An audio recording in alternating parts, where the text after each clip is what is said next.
Kani nga akong obra gikan ni sa salin-salin lamang. Pero kinsabay magdahom nga gikan sa salin-salin, dako ang akong pwedeng mahalin.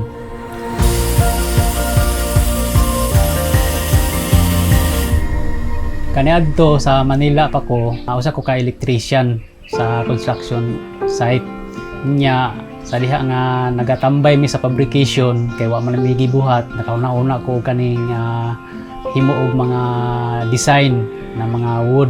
So namunit ko og mga salin-salin nga mga wood nga gikan sa mga door jamb nga ginahimo sa mga construction worker. Sa pagkahimo na nako nga product nga bike, na appreciate gyud lang nga nindot kayo ang mao nga product nga bike para sa mga table centerpiece. Butanganan mo gusto siya og kaning ballpen. So kadadto nahabi na nako unya niabot ang pandemic time. Usa ko sa nawad-an og trabaho na mao to nga sa wala pa nag-lockdown, niuli ko sa Mindanao. Doon niya muling sinimulan ang kanyang paghahanap buhay. Mula sa pagiging elektrisyan, isang panibagong simula na umusbong mula sa kanyang simpleng kinahihiligan. Akong nahuna-hunaan nga ibaligya na ang maong product. So kadadto ako nang gina-post sa social media o dayon daghan na naka-appreciate sa social media. Sa kadugayan na-discover ta sa ato ang mga tourism sa atong DTI, lalong-lalo na sa Duli. So dito ko nailhan. Taong 2022 nang magsimula ang ugnayan ni Vincent sa Dole Region 11. Sa patuloy na paglago ng kanyang negosyong Cerelia Woodcrafts Manufacturing, naging katuwang niya ang tanggapan sa pamamagitan ng Dole Integrated Livelihood Program, kung saan siya ay tumanggap ng 30,000 pisong halaga ng livelihood grant bilang panimulang suporta sa kanyang kabuhayan. So kita nako ang iyahang intent, no, desire. So sa iyang mga mata pa lang dawi siyang istorya sa ako, nakita nako nga taas iyang level sa entrepreneurial acumen, no, very passionate siya nga makapasalig sa kuha sa sustainability sa iyahang project. Kani nga mga components sa business, sustainability, potential for expansion, tapos care for the customer. Dako po kayo ni chance nga ang negosyo ni Vincent mahimong mag-grow pa.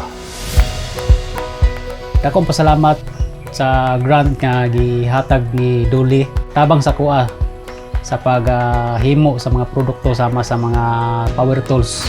So worth of 30,000 pud siya niya ug ako lang dili ko na ako na mapalit dayon. So klipay gyud ko nga gihatagan ni Duli sa mga inana nga mga grant. Tungod sa mga gamit nga gihatag sa Duli Davao de Oro, naka-production ako og daghan o naka-improve na pud ko kay naka-experience naman ko kung saon nindot sa atong mga product.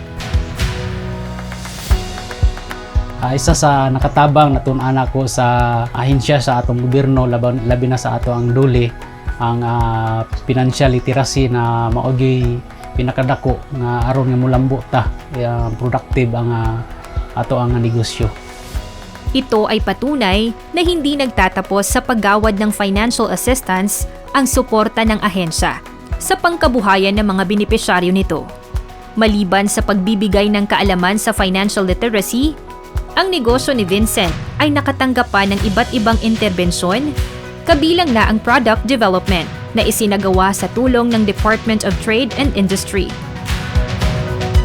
On top sa product development and product enhancement na amo ang gina-provide kay Sir Vincent, as of now, naga-order pud mi sa iyahang mga products. Like last November, we conducted the International Rubber Conference, wherein daghan kayo mga foreigners ato na ay from Singapore, Malaysia, Taiwan, China, and ang atong giveaways kaning iyahang produkto. So, happy kayo mi sa output ni Sir Vincent. Naagi quality and craftsmanship no, sa iyahang mga output. Unti-unti nangang nakilala si Vincent sa kanilang bayan at maging sa buong probinsya ng Davao de Oro. Naging laman ng mga Kadiwa Fair at OTOP Pasalubong Center ang kanyang mga produkto. Kami po sa muang level, nangita po mi og mga client nga makatabang sa iya na siya ay potential for expansion, meaning kung potential for expansion, sustainable. Mao ni among gipili nga mahimo nga token alang sa paghatag sa amo nga mga speakers nga moadto tungod kay handmade, tapos amo pong nakita nga kini lig-on jud nga kining mulong last ng iya yung produkto is unique o pinasahi jud. Dahil sa pagdami ng kanyang kliyente, kumuha ng mga katuwang sa hanap buhay si Vincent upang mapanatili ang tamang serbisyo at dekalidad na produkto. At isa sa kanyang mga masisipag na helper, ang solo parent na si Annabelle Cantilla.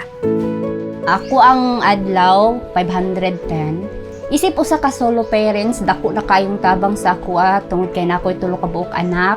Sa among mga pinansyal nga panginahanglanon gikan sa pagkaon, sa ilang pag-eskwela. So dako kay ko pasalamat nga nahimo kong helper sa Cerelia Wood Craft. Hinaot nga daghan pa siyang matabangan ug mulambo pa ang iyang negosyo sa karon. So sa karon registered na punta sa PhilJips, mauna nga dakong proyekto na ang atong makuha karon. So naay usahay nga moabot og 80k or 200k per month. So isa na po na sa nakatabang sa padako ug napaka-improve sa akong negosyo. Ang kwento ng pag-unlad ng kabuhayan ni Vincent ay isang inspirasyong patunay na mula sa simpleng kinahihiligan, maaaring mabuksan ng isang panibagong yugto ng tagumpay. Mga patapong kahoy na mula sa construction sites, sa bakuran, maging sa tabing ilog, na kapag pinagsama-sama'y makakabuo ng isang napakagandang bagay.